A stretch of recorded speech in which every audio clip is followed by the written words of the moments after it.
And joining me now to discuss what is happening here is the Foreign Minister of Ethiopia, Dr. Tedros Adhanom. Thank you so much for joining us. First question really, 50 years of African unity, but some critics would say that the African Union is just a talk shop. Nothing ever gets solved here. What would you say to that? I think the facts speak for themselves.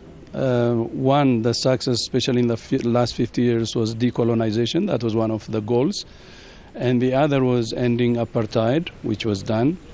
And the other, maybe that started some years ago, 10 or 12 years ago, is the NEPAD program, the agriculture, infrastructure, and also industrialization. So I think we have achieved a reasonable result. And of course, we have our challenges. We're trying to reflect during our celebration now on the challenges, the problems, the setbacks.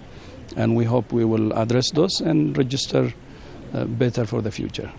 Now, we know there's been some discussion about the International Criminal Court, and there was some moves at the beginning of the summit by some nations to get African nations that have signed up to the Rome Statute to withdraw completely.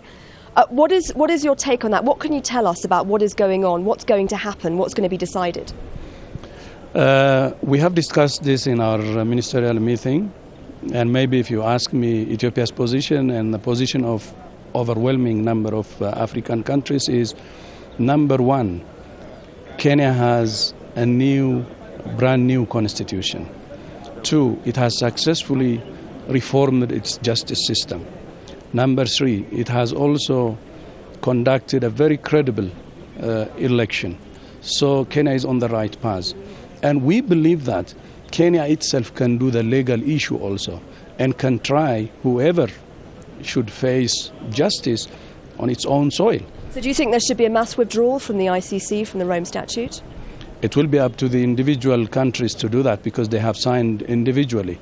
But I think this position will help ICC understand, because if Kenya had done, the political process successfully, which is more important than the legal, then it should be given a chance to do the legal one also. And they can learn from it, and they can make even the process more complete. Okay, now that I have you here, we have to touch on Somalia. Ethiopia has troops in Somalia. Are you going to withdraw those troops? Of course, we shouldn't stay there. We cannot stay there forever. But we would be happy to help the Somali government based on its needs. We would like to be welcome there, and as long as we're welcome, and as long as they want, the Somali government needs our support, we will support. But the most important thing is not the military action, by the way, it's the political process. And we have 5 principles that we have agreed as IGAD, Somali government, of course that's priorities, and the political process, if successful, could bring more change. Dr. Tedros, thank you so much for joining us on Al Jazeera. We appreciate your time. So we heard there from the Foreign Minister of Ethiopia that it's still under discussion, but there is still a possibility out there, a slight possibility, that some heads of state are asking for this mass withdrawal from the Rome Statute. But what does seem to be happening right now is more of a watered-down version where they're calling on the ICC to drop charges against Uhuru Kenyatta.